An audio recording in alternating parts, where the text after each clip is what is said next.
Welcome to the Partnership Path in Real Life podcast, where you'll discover how partner management theories drive real-world success. Learn from the experiences of your peers, gain practical advice to overcome challenges, and acquire the skills to become a top-performing channel professional. Join our community by subscribing now and elevate your partner management career. Well, good morning, good afternoon, good evening, Eric. It's great to have you here on the podcast. I'm so thankful for you coming on the podcast with us. And I'm anxious to hear what you have to say about our topic today. Before we do that, though, I want to give you a chance to introduce yourself to our listeners. Give us a little bit of background on who you are and what you do and how long you've been working with partners. Yeah, good morning, John, to you. Good afternoon for me. Yeah.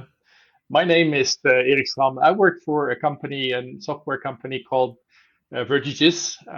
We building solutions on top of a technology which is called GIS technology, Geographical Information Systems. Yeah. I'm in this business actually my whole life, and about 30 years as a partner manager, Okay. not only at Vertiges, but also at other companies. I had that role. Okay.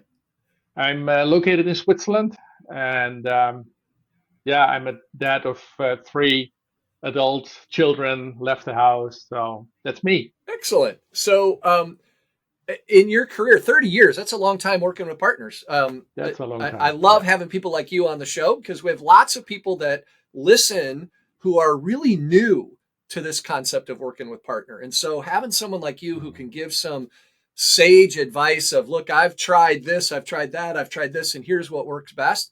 That's exactly what we're looking for on this show. So I'm so glad that you're here. Is there any particular special kinds of partners that you normally work with or that you have experience with?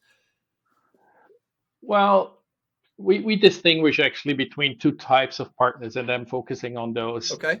The most important for us are the reseller type of partners. Yep. The partners that are knocking doors, they are knowing their market. They push the products from us in their market. Yep. So that are, say, the majority of our partners that we have to manage. On the other hand, we also have what we call implementation partners. Okay. And these partners, they might not have a sales organization, but they deliver. They deliver in projects. And if they deliver in project, we hope that they take our software with them and then implement that software at that customer. Excellent. So that are the 2 that we distinguish. Okay. Yeah. Perfect. Yeah. In that European market, right? Having local partners who know not just the industry, but actually know their customers better. We see that super. That's prevalent. Really key. Yeah. I mean, why do we work through partners? It's because they know their market best. That's right. They speak the language to start with. Yeah. So it's really almost a must to work through partners in these kind of countries. Yeah. Love it. Well, listen, the topic today is about co-marketing with partners, which is super relevant, especially for those reseller types of partners.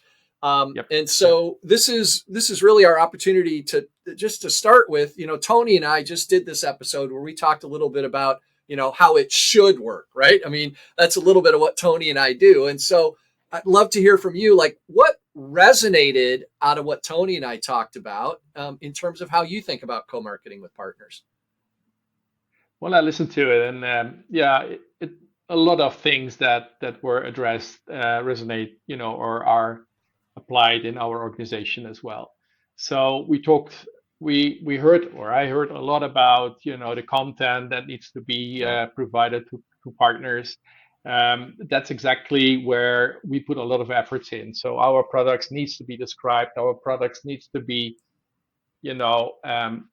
made available to partners that they can use it in front of their customers, where the products as such. And I think that's a little bit a switch. I'm 30 years in business, where in the past we were talking about functionality. What can the product do? Where today we much more focus on what does it help the customer. Right. So what's the real value Yeah. of the person or the company that's receiving or going to use that software? Yeah. So yeah, I heard a lot of interesting and familiar things in the podcast that you had with Tony, Yeah. and exactly that's what we do.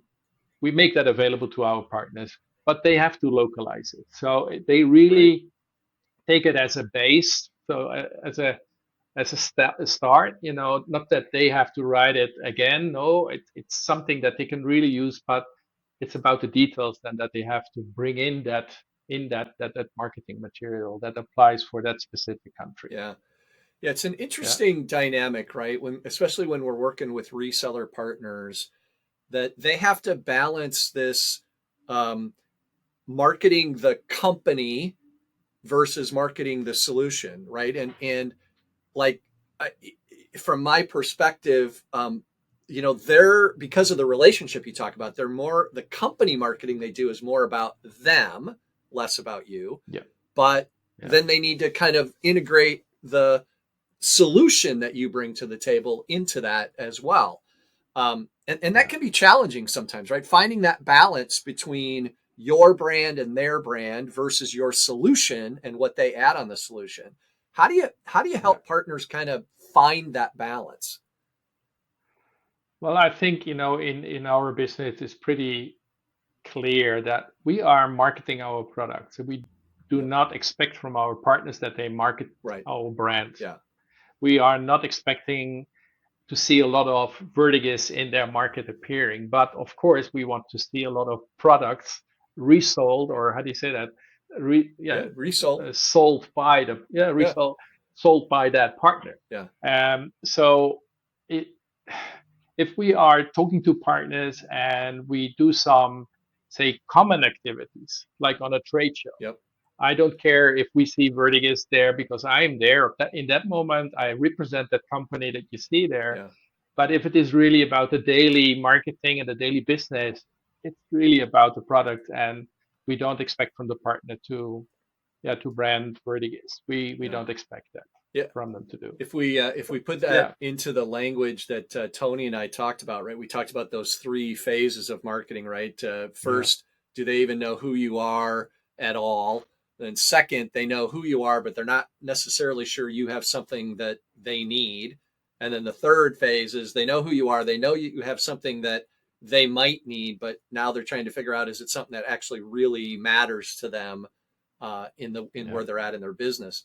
And so if I hear that right, you're saying from your perspective, you guys take care of number one, and then you and the partner kind of work together on numbers 2 and 3. Yeah. Yeah. So what I always tell my partners is I don't want them to build up their name, in the technology or in the products per se that we deliver to them. I want them to be seen as the expert in the domain for which we deliver the software. Yeah. So we are in the utility space, for instance, and I would like to see my partners known. If somebody from an electricity company thinks I need I need support, I need to solve this problem, that they think about, oh, that's Right. the company I heard from. They are skilled, or they have the knowledge to help me, and the software is then coming after that. Yeah. So it's really getting away from functions, getting away from technology, solving problems with customers, and make sure that the company that is reselling our products is known as the one that can really bring that value to the customer. Yeah. Yeah. So Eric, That's yeah. what's your before you started working with partners, like what's your educational background? What are you, a marketer? No, I'm not. I'm I'm actually, from a technical Okay. background. I'm a surveyor. Yeah. Yeah. All right. I'm a surveyor. I started in '87 Okay. with surveying. Yep. So really, outside surveying, Yeah. not Yeah. marketing Right. surveying. Right. Marketing, no, it's really, working outside, and that that type of job that changed so quickly that I finally was working with computers, and at the end, Yeah. I landed up at a software company here in Switzerland, and with several meanwhile, but and took that job Yeah. for a partner management. So Yeah, I I love to do that international work. yeah. It's not just working with partners is also dealing with their how do you say that, their way of doing business. Right. It's very different, Right. and that's making it very, very attractive, this kind of I jobs. Yeah, I asked working with that I partners. asked that question really for a really specific purpose, which is I think we have lots of people that are in partner management jobs who are a little bit intimidated by marketing, right? They kind of think, oh, like I didn't grow up in marketing. I don't know how to do marketing, and there's that should be somebody else's job kind of thought, right? And I wanted to find out for you because you speak like someone who knows a lot about marketing, and yet that's not your background. And so like I No, want to not I at want to all. deliver that message, right? That you can be a surveyor who then becomes a software guy who becomes a channel guy and understand marketing. It's not super complicated. It's more about kind of, No, just getting familiar with it and then working with your partners on it. I think, the way you market, the materials that you produce, you need marketeers for. Yeah. And today we are talking about different ways of bringing that information to a customer. That doesn't have to be a brochure anymore, Yeah. as in the past. So there are various ways. But what I think it's important that these marketeers get the information from the market. What do they need to market? And Yeah. that's also the role that we play as a partner manager, that we know from the different countries what we have to market, what is important for a customer. Yeah. And that information needs to go to a marketeer. Um, I can understand that the marketeer itself doesn't understand that business in that detail. Yeah. He or she knows very well how to, you know, shape that information or bring that information to a customer, and the content, and not only by me but also by my partners, the content needs to come from them, Yeah. from me. And that's how it works in our organization. Yeah. So let's get super tactical for just a minute. Walk me through when Yeah. you've got either a new partner to your company or just a new partner for you, and you think that there needs to be more marketing done in order to help them build enough pipeline to really sell as much software as you're hoping they're going to. What are the steps you Yeah. take? Kind of how do you approach that partner from a marketing perspective, right? What are the things that you do? What advice would you have for someone who needs to do that? Well, I can just speak from the practice that we have. If we have an interest in a partner, or a partner has interest in us, we first do a business planning, and then a fixed part of that business planning is the market plan. Yeah. So the marketing plan. It's really important that we get a good view on that market, maybe a new market, and the role that this partner can play in that market. And then we, together with the partner, we will, determine what needs to be done for them to be successful in their country. And then the majority of all the things that they need, we have. Yeah. I can say. From, We meaning have meaning that from a on content on perspective, right? You mean you have, from a yeah, content perspective. yeah, Other partners are using it, so the majority of all the things that you hear, we have it, yep, and they have access to it. They become access to it if we agree on the business planning, etc. They become access to it, and then they have to put it into their how do you say that, layout. yep, The partner needs to localize it. So that's the way it works. So we have a partner portal that every partner gets yep, access to, and all the information that they need in order to become successful in their market can be found there. But in the business plan, we keep really track on what's going to happen that year, yeah, marketing wise. yeah, We are going to visit these conferences. We are going to participate in this trade show. We are going to do a roadshow. This. We are going to do this. We are going to do that. yeah, So that's really, determined as part of the business planning yeah, that we have done with them, and then we execute on that. yeah. You and I started our careers about the same time. I started in 1987 as well, and so Okay. so whatever age we want to call that, that you and I are, Yeah. things in Yeah. marketing, as you said, have changed a lot, right? And so one of the things Yeah. I wonder Yeah. about is how are you helping partners with that social element of marketing today, right? We hear lots of stuff about putting content on LinkedIn or TikTok or, whatever. How are you finding that part of marketing today? Well, it's also new for me, Yeah. and we grown up in another time. So honestly speaking, it's a bit challenging for me as well, but therefore I have the marketeers. Yeah.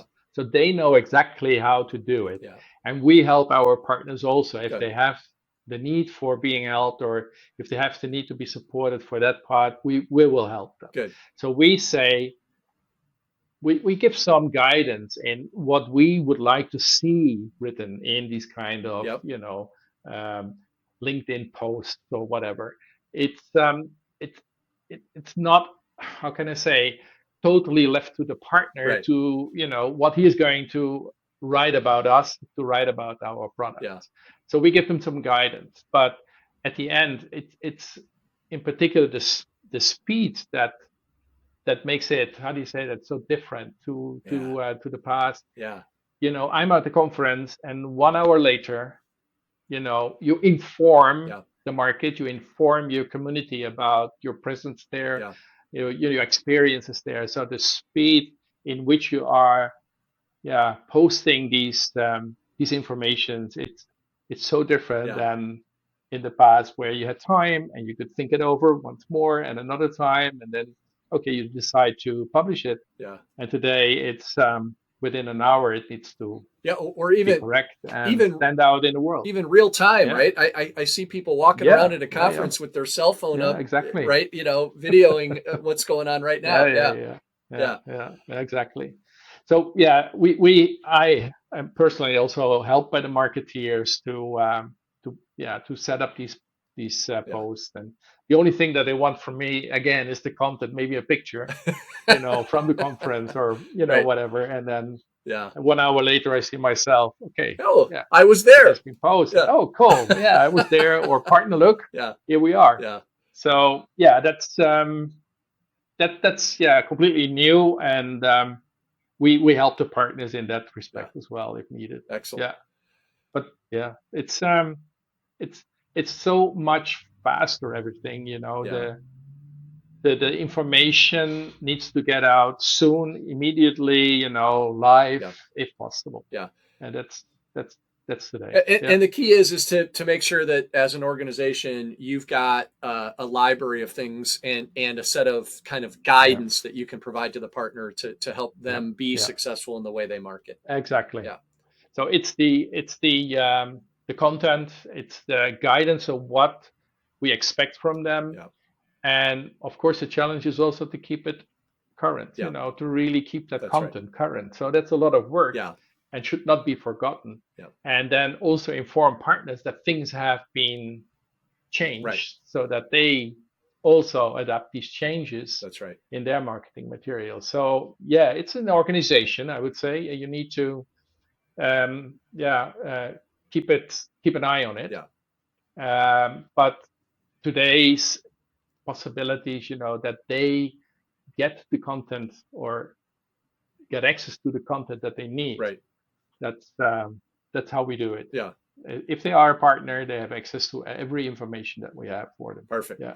Well, Eric, we try to keep these episodes nice and short. We're at time. So I just want to say thank you so much for coming on the podcast today. I really appreciate not just the fact that you did it, but the level of experience and knowledge that you bring to the table. It's super helpful, and I know the community really appreciates it. So thank you so much for being here.